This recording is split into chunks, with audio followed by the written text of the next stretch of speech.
ওয়াল কাযিমিনাল গায়যা ওয়াল আফিনা আনিন নাস ওয়াল্লাহু ইউহিব্বুল মুহসিনিন।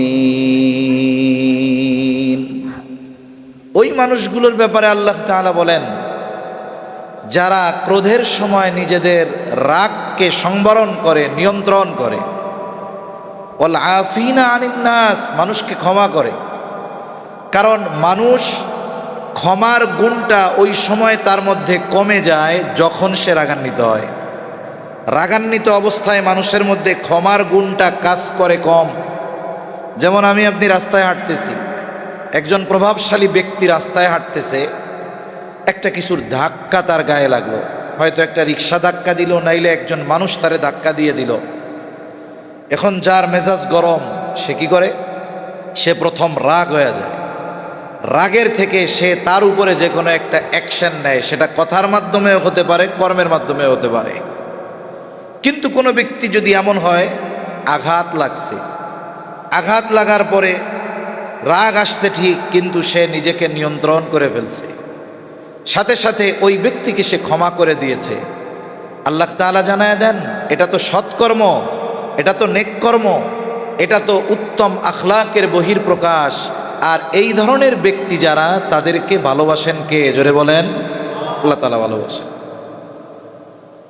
তাহলে আমরা যদি আমাদের আখলাককে উন্নত করতে পারি, আমাদের চরিত্রকে উন্নত করতে পারি, তাহলে ভালোবাসা পাওয়া যাবে কার? জোরে বলেন না।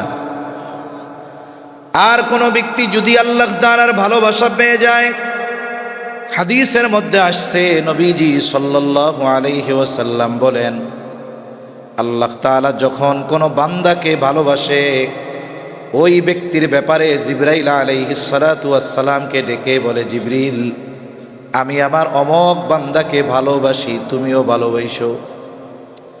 জিবরাইল আলাইহিস সালাতু ওয়াস সালাম তাকে ভালোবাসতে শুরু করে।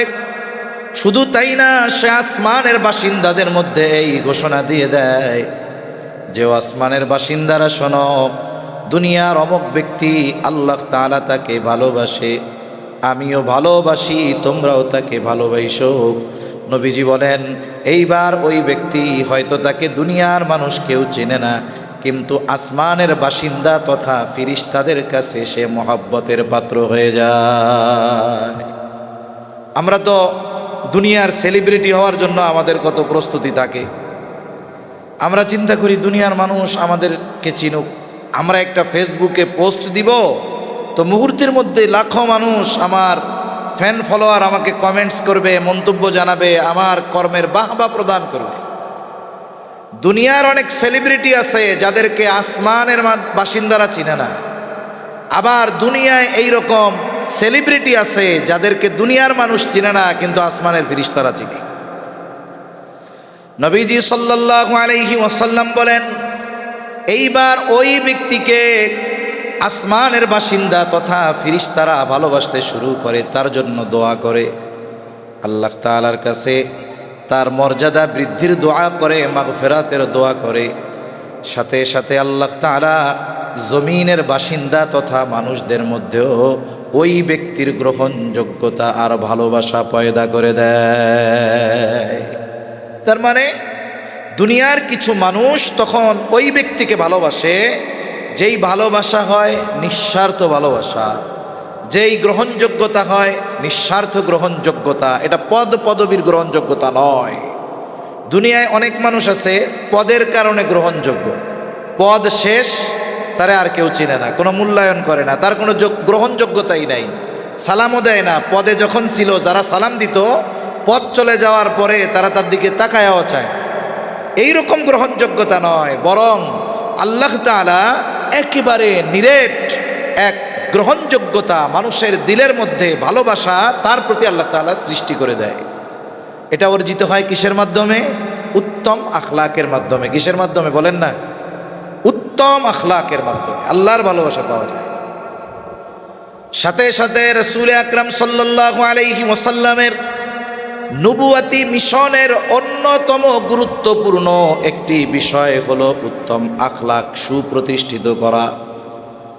তাই নবীজি সাল্লাল্লাহু আলাইহি ওয়াসাল্লাম হাদিসের মধ্যে নবীজি সাল্লাল্লাহু আলাইহি ওয়াসাল্লাম জানায় দেন, ওনাকে কেন প্রেরণ করা হয়েছে, উদ্দেশ্যগুলার মধ্যে অন্যতম উদ্দেশ্য নবীজি বলেন, ইন্নামা বুইসতু লিউতাম্মিমা মাকারিমাল আখলাক।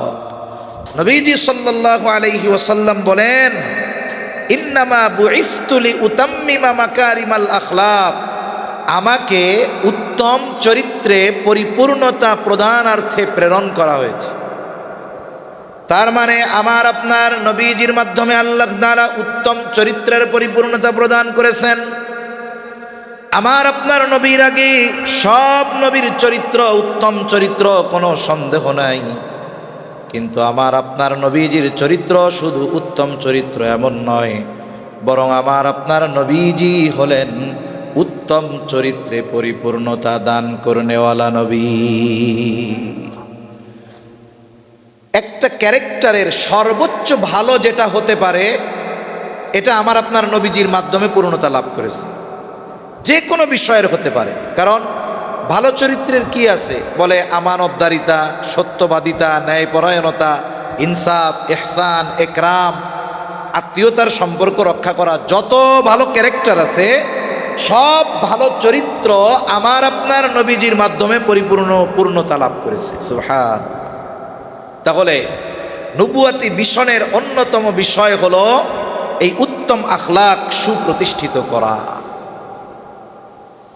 তাই কোরআন হাদিসের মধ্যে এই উত্তম আখলাকওয়ালার দাম জানানো হয়েছে, উত্তম চরিত্রওয়ালার দাম জানানো হয়েছে। আর যিনি উত্তম চরিত্র অর্জন করেন তারও ফজিলতের কথা নবীজি জানায়া দিয়েছেন। আবু হুরায়রা রাদিয়াল্লাহু তাআলা আনহু থেকে বর্ণিত হাদিস, নবীজি সাল্লাল্লাহু আলাইহি ওয়াসাল্লামকে জিজ্ঞাসা করা হলো, ইয়া রাসূলুল্লাহ সাল্লাল্লাহু আলাইহি ওয়াসাল্লাম, মিজানের মধ্যে সবচাইতে ওজন হবে কোন আমল? কোন জিনিসটা মিজানে সবচাইতে ওজন হবে? আমল সওয়াব গণনা করা হবে না, বরং এগুলোকে পাল্লায় ওজন দেওয়া হবে। তাহলে মিজানে সবচাইতে ওজন হবে কোন আমল? নবীজি সাল্লাল্লাহু আলাইহি ওয়াসাল্লাম জানায়া দেন, নামাজ, রোজা, হজ, যাকাত, বড় বড় ইবাদত, ওজনদার ইবাদত, কোনো সন্দেহ নাই। কিন্তু মিজানে সবচাইতে ওজন হবে যেই বিষয়টা, সেটা হলো উত্তম আখলাক। একজন মুমিন সে যদি সচ্চরিত্রবান হতে পারে, মিজানে তার ইবাদতের চাইতে তার ওই উত্তম আখলাক, ক্যারেক্টার, চরিত্র, ওইটার ওজন বেশি হবে। কিন্তু আফসোসের বিষয়, আমরা ইবাদতের ব্যাপারে যতটা গুরুত্ব দেই, আমাদের চরিত্রকে উন্নত করার ব্যাপারে ওই পরিমাণ গুরুত্ব আমাদের মধ্যে নাই।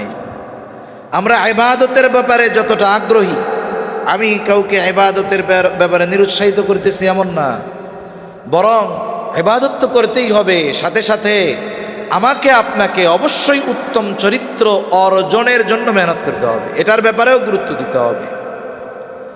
আজকে সমাজের মধ্যে উত্তম চরিত্র, উত্তম আখলাক অনুপস্থিত, যার কারণে দেখেন পারিবারিক শান্তি নাই, যার কারণে সামাজিক শান্তি নাই, রাষ্ট্রীয় শান্তি নাই।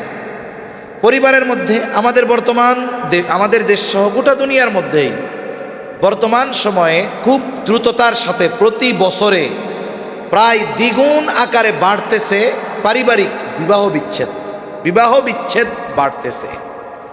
অনেকে দেখা যাচ্ছে ছোট ছোট সন্তান রেখে, দুগ্ধপোষ্য সন্তান রেখে স্বামীর ঘর ছেড়ে চলে যাচ্ছে। আবার অনেকে এমন হইতেছে, স্বামী স্ত্রী দুইজনের মধ্যে মোহাব্বত নাই, সন্তান আছে বড় বড়, 20, 25, 30 বছরের সংসার, এখন বলতেছে আর করা সম্ভব না। কেন? বলে এই জায়গায় স্বামী স্ত্রী দুইজনের মধ্যেই স্বামী স্ত্রী হিসাবে যেই উত্তম চরিত্রগুলো থাকার দরকার ছিল সেগুলো অনুপস্থিত, যার কারণে এই অবস্থা। এখন তো অনেক জায়গায় এমন আছে, স্বামীরা চিন্তা করে স্ত্রী হলো ঘরের কাজের বুয়ার মতো। অনেক জায়গায় চিন্তা করে না এরকম। একজন বিবাহ করবে, এখন বলে বিবাহ করা দরকার তো ভাই, কেন দরকার? বলে রান্না বান্নার লোকজন নাই তো এই জন্য বিবাহ করব। তার মানে এর নিয়তটাই বদ নিয়ত, ও কাজের বুয়া খুঁজতেছে, বিয়ে করবে না কাজের বুয়া। আসার পরে কি হয়, আচরণটাও এরকম করে। অথচ দেখুন পারিবারিক জীবনে, যেহেতু এই জায়গায় স্বামী বা ভবিষ্যতে স্বামী হবে তারা, এই জন্য বলতেছি, আমরা আমাদের কথাই বলি, রসুল আকরাম সাল্লাল্লাহু আলাইহি ওয়াসাল্লাম স্বামী হিসাবে ওনার আখলাক কেমন ছিল? আয়েশা সিদ্দিকা রাদিয়াল্লাহু তাআলা আনহা বলেন, রসুল আকরাম সাল্লাল্লাহু আলাইহি ওয়াসাল্লাম কখনো কোনো স্ত্রীদেরকে প্রহার করেন নাই, কোনোদিন গায়ে হাত দেন নাই। এমনভাবে নবীজি সাল্লাল্লাহু আলাইহি ওয়াসাল্লাম স্ত্রীদের সাথে আচরণ করেছেন, উপরন্তু ওনার স্ত্রীরাও ওনার সাথে সর্বোচ্চ সম্মান মোহাব্বতপূর্ণ আচরণ করেছে। আমরাও যদি স্বামী হিসাবে উত্তম চরিত্রবান হতে পারতাম, উত্তম স্বামী হতে পারতাম, তাহলে আমাদের ঘরগুলোও ওই রকম শান্তিময় হয়ে যাইত। বড় একটা বিষয় দরকার হলো পারিবারিক শান্তির, বড় একটা বিষয়, সেটা হলো সহনশীলতা এবং ক্ষমার গুণ থাকা দরকার। মহিলারা কথা বলবে এটা স্বাভাবিক বিষয়, কিন্তু এটা হজম করার মতো অবস্থা দিতে হবে, যোগ্যতা অর্জন করতে হবে। একটা ঘটনা আছে এরকম, এক ব্যক্তির স্ত্রী তারে খুব জ্বালায়, সে এত অতিষ্ঠ হইছে, হযরত ওমর রাদিয়াল্লাহু তাআলা আনহুর কাছে আসছে এই ব্যাপারে অভিযোগ নিয়ে। এসে দেখে হযরত ওমর রাদিয়াল্লাহু তাআলা আনহুর স্ত্রীও ওনাকে যে কোনো একটা বিষয় নিয়ে একটু গরম দিয়ে বলতেছে আর কি। তা ওই লোক চিন্তা করতেছে, কার কাছে আমি সুপারিশ বিচারের জন্য আসলাম, সে নিজেই তো আমার মতো ভুক্তভোগী। তা বিষয়টা হলো যে পারিবারিক শান্তির জন্য উত্তম আখলাক দরকার, উত্তম চরিত্র দরকার, উভয়ের মধ্যে বিশ্বাস, আস্থা এবং ক্ষমার গুণ থাকা দরকার। যদি এই পারিবারিক শান্তি বিনষ্ট হয়ে যায়, এটার প্রভাব কিন্তু পরিবারের বাচ্চাদের উপরে পড়ে, সন্তানদের উপরে পড়ে। এই বিষয়টা খেয়াল রাখা দরকার। আবার দেখেন, এই আখলাক না থাকার কারণে সামাজিক যেই সৌন্দর্য সেটা নষ্ট হয়ে গেছে। একটা সময় নারীরা হোক পুরুষরা হোক সবাই শালীনতা বজায় রেখে চলতো। এখন যদি কেউ অশালীনভাবে চলে, কোনো নারী, আমি যদি তাকে গিয়ে একটু শালীনতার সাথে চলতে বলি, কেওয়াজ লাগায়া দিবে, উপরন্তু দেখবেন মানুষ তার পক্ষে যাবে, আমার বিপক্ষে দাঁড়ায় বলবে যার যেমন চাই করুক, আপনার তো কিছু বলার দরকার নেই। এই যে অশ্লীলতা, বেহায়াপনা, এটা উত্তম চরিত্র, উত্তম আখলাক না থাকার কারণে। একটা সময় আমরা দেখতাম ছোটরা বড়দেরকে সম্মান করে, বড়রাও ছোটদের স্নেহ করে। আমরা আমাদের শিক্ষকদের দেখলে কোনোদিন সাইকেলে যাইতাম না। এখনো কোনো ওস্তাদ ফোন দিলে বসা থেকে দাঁড়ায় যাই, শোয়া থাকলে বৈশা পড়ি, দেখবে না যদিও, কিন্তু ওই যে একটা তাজিম, এটার এখন অভাব। আখলাক নাই, উত্তম আখলাক, এই জন্য এই অবস্থা। যদি কোনো পরিবারের মধ্যে উত্তম আখলাক না থাকে, এর প্রভাব আগামী প্রজন্মের উপরে পড়ে। কারণ আমাদের চিন্তা ভাবনা হলো, আমরা অনেক সময় মনে করি যে সন্তানের জন্য সম্পদ রেখে যাওয়া হলো সন্তানের জন্য সবচাইতে বড় দান। অধিকাংশ অভিভাবক এই কথাটা চিন্তা করে, আমি আমার শক্তি সামর্থ্য থাকা অবস্থায় যদি আমার সন্তানের জন্য কিছু সেভিংস রেখে যেতে পারি, গাড়ি রেখে যেতে পারি, বাড়ি বানায় যেতে পারি, কিছু জমি রেখে যেতে পারি, তাহলে আমার মৃত্যুর পর আমার সন্তানের উপার্জন নিয়ে কোনো চিন্তা করা লাগবে না। অধিকাংশ মানুষ এই চিন্তা করে, সম্পদওয়ালারাও চিন্তা করে, সম্পদ যাদের কম তারাও এই ফিকির করে যে সন্তানের জন্য কি রাইখা যাওয়া যায়। বাংলাদেশে অনেক বৃদ্ধাশ্রম আছে, ওইসব বৃদ্ধাশ্রমে এমনও মানুষ আছে তার অনেক সম্পদ ছিল, সাথে সাথে ওই সম্পদ ব্যয় করে সন্তানদেরকে ডাক্তার বানিয়েছে, ইঞ্জিনিয়ার বানিয়েছে। এখন ওই সন্তানগুলো অনেক সম্পদের মালিক, ঢাকা তার বাড়ি আছে, গাড়ি আছে, কিন্তু আফসোস যেই বাবা তার জীবনের সব কিছু ব্যয় করে ওই সন্তানদের সম্পদ উপার্জনের রাস্তা শিখিয়ে দিল, আফসোস জীবনের পড়ন্ত বেলায় এসে ওই বাবার ওই সন্তানদের বাড়িতে জায়গা হয় না। আছে না বৃদ্ধাশ্রমে এরকম? এক জায়গায় একটা বৃদ্ধাশ্রম আছে, বাংলাদেশের সর্বোচ্চ সরকারি পদবি চাকরি যেটা, সেটা হলো সচিব। যে কোনো একটা মন্ত্রণালয়ের সচিব যদি হয়, তাহলে যে গভর্নমেন্ট জব এর সর্বোচ্চ অবস্থান ওইটা, সচিবালয়ের যে কোনো এক মন্ত্রণালয়ের সচিব। এক জায়গায় আছে এক বৃদ্ধাশ্রম, ওই বৃদ্ধাশ্রমে 20 জনের উপরে আছে সচিব আর উপসচিব। বলেন তো, সচিব উপসচিব যারা হয় এদের তো বাংলাদেশের সব টাকা পয়সা লেনদেন তাদের মাধ্যমে হয়, কিন্তু আজকে কি হইল, আজকে তাদের জীবনের শেষ সময়গুলো অতিবাহিত করা লাগতেছে বৃদ্ধাশ্রমে। অথচ এমনটা নয় যে তাদেরকেও দেখার মতো নাই, সন্তান নাই, এমন না, বরং সন্তান আছে, সম্পদও আছে, কিন্তু ওই অভিভাবক আজকে ওই সন্তানদের কাছে মূল্যহীন হয়ে গেছে। এটা হওয়ার কারণটা কি? এটা হওয়ার কারণ হাদিসের আলোকে নবীজি সাল্লাল্লাহু আলাইহি ওয়াসাল্লাম বলেন, আমরা তো মনে করি সন্তানের জন্য পিতার পক্ষ থেকে সবচাইতে বড় দান অনুগ্রহ হলো তাকে ভালো চাকরির ব্যবস্থা করে দেওয়া, তার জন্য সম্পদ রেখে যাওয়া, বাড়ি রেখে যাওয়া, জমি রেখে যাওয়া। কিন্তু নবীজি সাল্লাল্লাহু আলাইহি ওয়াসাল্লাম বলেন, পিতার পক্ষ থেকে পুত্রের জন্য সবচাইতে বড় দান হলো উত্তম আখলাক আর আদব শিক্ষা দেওয়া। যেই অভিভাবক তার সন্তানের চরিত্র গঠন করে দিতে পারছে, সন্তানকে আদবওয়ালা বানাইতে পারছে, উত্তম চরিত্রের আলোকে গড়ে তুলে দিতে পেরেছে, ওই অভিভাবক যদি সন্তানকে সম্পদ উপার্জনের রাস্তা নাও দেখাতে পারে, ওই সন্তান আদব আর আখলাকওয়ালা হওয়ার কারণে কোনোদিন সে তার বাবা মা, বৃদ্ধ মা বাবাকে কোনোদিন সে বৃদ্ধাশ্রমে পাঠাবে না, বোঝা মনে করবে না। তাই আমাদের উচিত আমাদের সন্তানদেরকে তার জন্য সবচাইতে বড় সম্পদ আদবের শিক্ষা দেওয়া। আল্লাহ নবী বলছেন, এই যে উত্তম আখলাক আদবের শিক্ষা দেওয়া, এটা হলো পিতার পক্ষ থেকে সন্তানের প্রতি সবচাইতে বড় অনুগ্রহ আর সবচাইতে বড় দান। আজকে আমরা এগুলো হারায় ফেলছি, যার কারণে সন্তান বেআদব হচ্ছে, আদবহীন হচ্ছে, আগামী প্রজন্ম নষ্ট হচ্ছে। আলহামদুলিল্লাহ এই মাদ্রাসাগুলোতে চেষ্টা করা হয় মানুষকে প্রকৃত মানুষে পরিণত করার জন্য। কারণ আদববিহীন মানুষ হলো ফলবিহীন গাছের মতো। আদববিহীন মানুষ ফলবিহীন কিসের মতো? গাছের মতো। আদববিহীন মানুষের হেদায়েত কঠিন, আদবওয়ালা মানুষের হেদায়েত সহজ। আমি ঘটনা বলবো না, বোঝানোর উদ্দেশ্যে বলতেছি আদব এটা কত গুরুত্বপূর্ণ। হযরত মূসা আলাইহিস সালাতু ওয়াস সালাম যখন ফেরাউনের কাছে দাওয়াত নিয়ে গেছে, লাঠি ছাড়ছে, সাপ হইছে।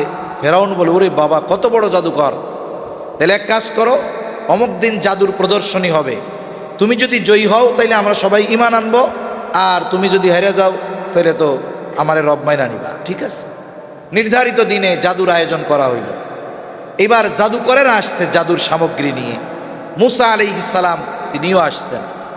এইবার কে আগে জাদু প্রদর্শন করবে? এই জায়গাটাতে মুফাসসিরিনে কেরাম বলেন, উপস্থিত জাদুকর যারা, তারা মূসা আলাইহিস সালামের উপরে সম্মান আদব প্রদর্শন করছে, যে আপনি আগে দেখান, আপনি না দেখালে আমরা দেখাই। এই যে দেখুন এতটুকু আদব, এইটুকু আদব দেখাইছে জাদুকরেরা। এরপরে জাদুর ঘটনা জানা আছে, ওরা রশি ছেড়ে দিচ্ছে, সাপ হইছে, এগুলো সব ভেলকিবাজি। আর মূসা আলাইহিস সালাম যখন লাঠি ছাড়ছে, এটা সাপে পরিণত হয়েছে। জাদুকররা বুঝতে পেরেছে আমাদের এটা ভেলকি ম্যাজিক, কিন্তু মূসার লাঠি যেই সাপ হইছে এটা অরিজিনাল সাপ হয়ে গেছে। এরপরে কি হলো? ওরা বুঝতে পারছে ইনি তো নবী, উনি ঈমান আনছে। জাদুকররা কি আনছে? ঈমান আনছে। ঈমান আনার সাথে সাথে কি হলো? ফেরাউন তাদের উপরে ক্ষিপ্ত হয়ে গেল যে আমি তোমাদেরকে আনছি, তোমরা আমার অনুমতি ব্যতীত মূসার ধর্ম গ্রহণ করেছো, আমার অবাধ্যতা করেছো, তোমাদের কোনো ছাড় নাই, সবগুলারে শুলিতে চড়ানো হবে। দেখুন মাত্রই ঈমান এনেছে, আর ঈমানটা এত পাওয়ারফুল, জাদুকরদের হত্যার হুমকি দেওয়া হয়েছে, এরপরেও তারা ঈমান থেকে এক চুল পরিমাণ বিচ্যুত হয় না। মুফাসসিরিনে কেরাম বলেন, এই যে সুদৃঢ় ঈমান যে পাইছে শুধুমাত্র মূসা আলাইহিস সালাতু ওয়াস সালামের প্রতি এতটুকু আদব দেখানোর কারণে। সুবহানাল্লাহ। তাই এই আদব আখলাক যদি গড়তে হয়, এইরকম দ্বীনি প্রতিষ্ঠানগুলো দরকার। এই দ্বীনি প্রতিষ্ঠানগুলো মূলত মানুষকে প্রকৃত মানুষে পরিণত করে। কথা শেষ, 8:30টায় জামাত। সর্বশেষ কথা, এই উত্তম আখলাক আমাদের সকলের অর্জন করার দরকার আছে না নাই বলেন?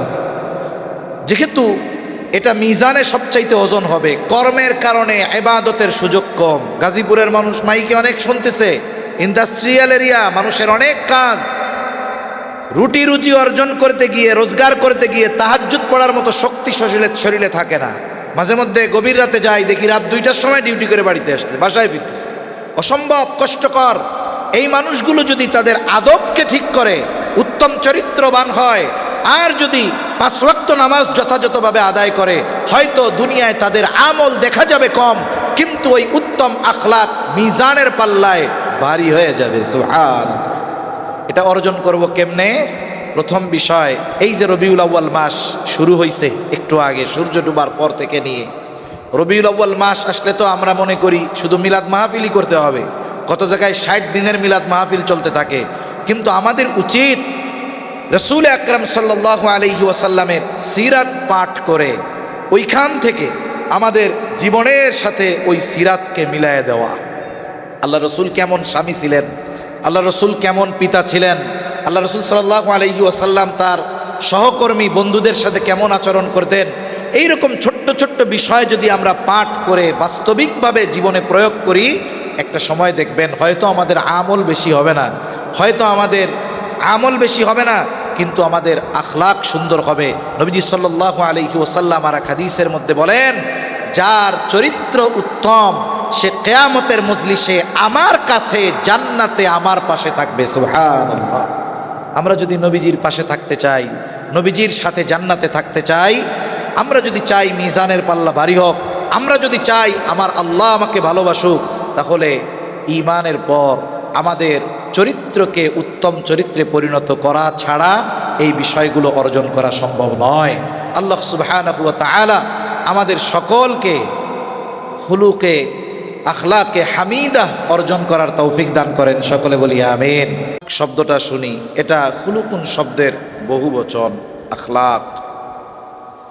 এই আখলাক, এটা চরিত্র, অভ্যাস, এই বিষয়গুলোকে বলা হয়। এটা মানুষের সৃষ্টিগত কিছু চরিত্র মানুষের সাথে থাকে, আর কিছু চরিত্র মানুষ সোহবতের মাধ্যমে, জ্ঞান অর্জনের মাধ্যমে অর্জন করে। আখলাকটা 2 ভাগে বিভক্ত। 1 নাম্বার আখলাকে হামিদা, প্রশংসনীয় আখলাক, প্রশংসনীয় চরিত্র। আর একটা হলো আখলাকে জামিমা, নিন্দনীয় চরিত্র। আমরা অনেক সময় বলি না যে ওই লোকটার চরিত্র অনেক সুন্দর।